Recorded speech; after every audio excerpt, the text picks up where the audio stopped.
Accessing library computer data. Hello and welcome to my review/overview of the I.K.S. Batlh card pack, which is a Raptor Class Klingon ship. It came out with the Wave 1 card packs back in September of 2017. You'll need the I.K.S. Samra all the way back from Wave 3 in order to get the model and maneuver dial to properly play this ship. There are a couple of decent cards in the pack, so let's get started and see if it's worth a purchase.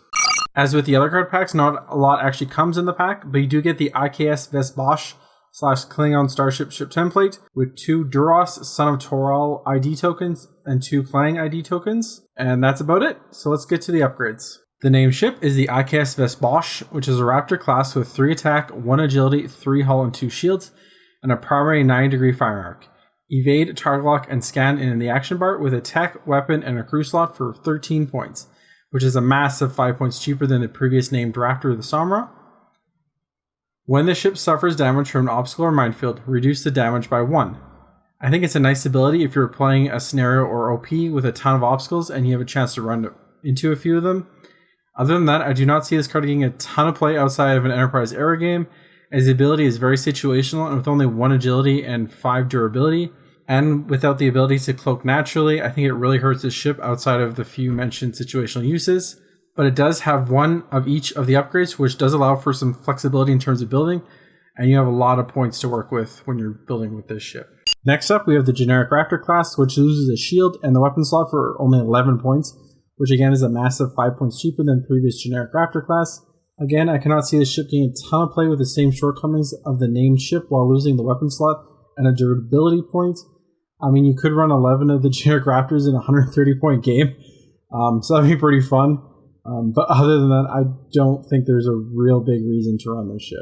The maneuver dial for the Raptor class is pretty good, with the only red maneuver being a 3 come about, white turns at 2 and 3, and a straight 4. So while the ship won't be winning any speed records, it is pretty maneuverable compared to some of the stronger ships from the Enterprise era, such as the Dakir and the Aquatic Cruiser, easily being able to outmaneuver both of those classes of ships.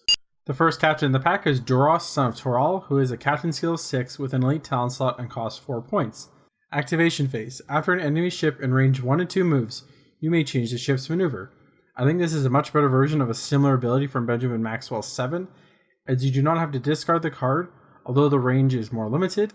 The ability to change your maneuver after your opponent moves can be a really good thing in case they perform a maneuver that you did not expect, and it allows you to get into a better position to either fire at your opponent or get out of your opponent's arc.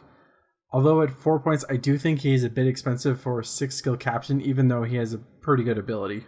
The second captain is Klang, who is a 2 skill captain with a elite talent slot and costs 2 points. When attacking, if the defending ship is an independent ship or has an independent captain equipped to it, this ship rolls +1 attack die. This captain kind of seems like a direct response to the captured upgrade from the Dreadnought card pack, which means that you could possibly get +2 attack die from attacking a ship with a capture upgrade equipped to it. But I mean, those situations would be pretty rare. Even with this, I do not think this card will get a ton of play with the low captain skill, and actually a fairly high cost for a 2 skill captain. But it is nice that it does have an elite talent slot to run only the handful of good Klingon elite talents that there are. The only elite talent in the pack is DNA encoded messages, which is unique to 1 per fleet and costs 5 points. Setup. Place 3 Klingon elite talent upgrades face down beneath this card. Activation phase. Discard this card. Flip 1 of the Klingon elite talent upgrades beneath this card face up and equip it to the captain equipped to the ship. Remove the other 2 face down Klingon elite talent upgrades from the game. I think your mileage on this card will greatly depend on how you feel about Klingon elite talents, and if you regularly include them in your build, as there are not a lot of good ones. Similar to Shinzon and Kirk 9, where you can hide elite talents and then surprise your opponent when you want to use one. So it allows you to take some elite talents depending on the situation you find yourself in, and you can kind of pick which one best suits where you are in the game. But again, if you don't like Klingon elite talents or don't run a lot of them, there are not a lot of good Klingon elite talents to even run. So again, your mileage on this card will vary about how you feel about them. The first tech upgrade is Dispersive Armor, which is unique to 1 per ship and must be equipped to a ship with a hull value of 3 or greater and costs 4 points. When defending, disable this card. This game round, replace the attacking ship's primary weapon value with 4. For the remainder of the game round, the attacking ship's primary weapon value cannot be replaced or modified. I think this card is pretty useful when your opponent is using a high attack value ship, something like the Scimitar or one of the Borg cubes, most of the Borg ships actually, or when your opponent is using a secondary weapon that is based on the primary weapon value, such as the Federation torpedoes from the 2017 starter set, but I think at the cost of 4 points and it requires a disable. I don't see this card being used all that often. The second tech upgrade is Reactor Pit, which costs 3 points. Planning phase. Disable this card. Remove an auxiliary power token from beside the ship. It works kind of similar to auxiliary control room or power grid from the Vulcans or auxiliary power core from the Romulans, which allows you to take an auxiliary token, but you're able to remove it before your next planning phase. I think it's always a good card to be able to remove an auxiliary power token without having to discard the card or take an action to do it. Not something that you're going to need every time. There are a couple ships that I like this on, such as Kolar's battlecruiser to keep your cloak, or the I.K.S. Toral to get more defense dice when you're not cloaked. So when you fire your photon torpedoes without a target lock, you do not necessarily have to keep that auxiliary power token for your next round to limit your maneuver or action economy. The only weapon upgrade in the pack is photon torpedoes, which can be fired from the primary or secondary firing arc and cost 2 points and has an attack value of 4 and can be fired from range 2 to 3. Attack. If this ship has a target lock token on the defending ship, place 2 time tokens on this card.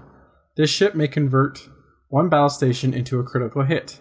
Although not as good as the starter Federation torpedoes, the discount to 2 points is really good and makes them useful to use on something like the Raptor or D7 class to get that boost to your attack die. Other than that, I can't see them being used all that often, as all the other Klingon ships have an attack value of 4 or greater already. The first crew is Kolos, who costs 3 points. If the captain equipped to the ship would be disabled or discarded, discard this card instead.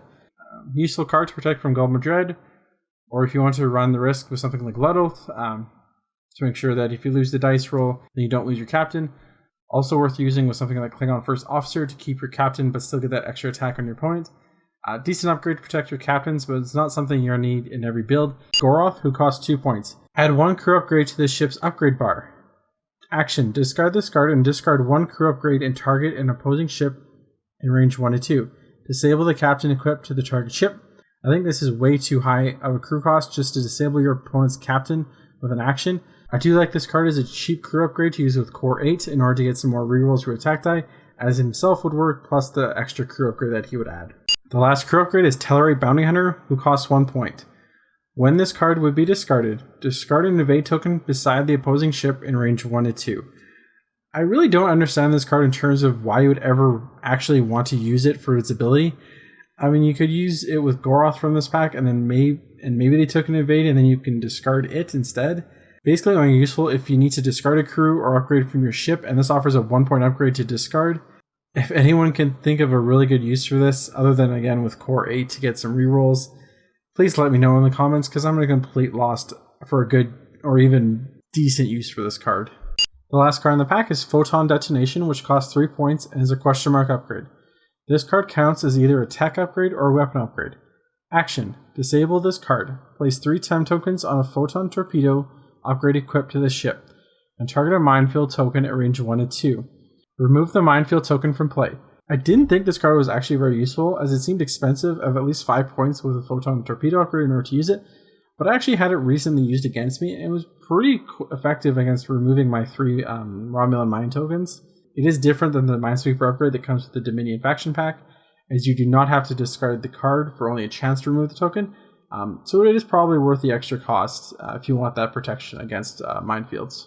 Thank you for taking the time and watching my review/overview of the I.K.S. Batlh card pack. I do not think this pack is necessary by any means, even if you run Klingons as your primary faction. The discounted name Raptor Class is okay, Duras and Reactor Pit I think are pretty good, and Photon Detonation can be good. But in saying that, I do not think these cards are something that you absolutely have to have, and this pack can probably be skipped if you really can't find it, or if someone's trying to charge you an arm and a leg for it. If you disagree with me on a card or find a better use for one, be sure to let me know in the comments. If you enjoyed this video, please give it a like, share, and subscribe to the Airrack channel. You can find me on Facebook, where I post Star Trek Attack Wing related content and some custom cards. And if you'd like to support the channel, you can find me on Patreon. Thank you again, and I shall see you next time.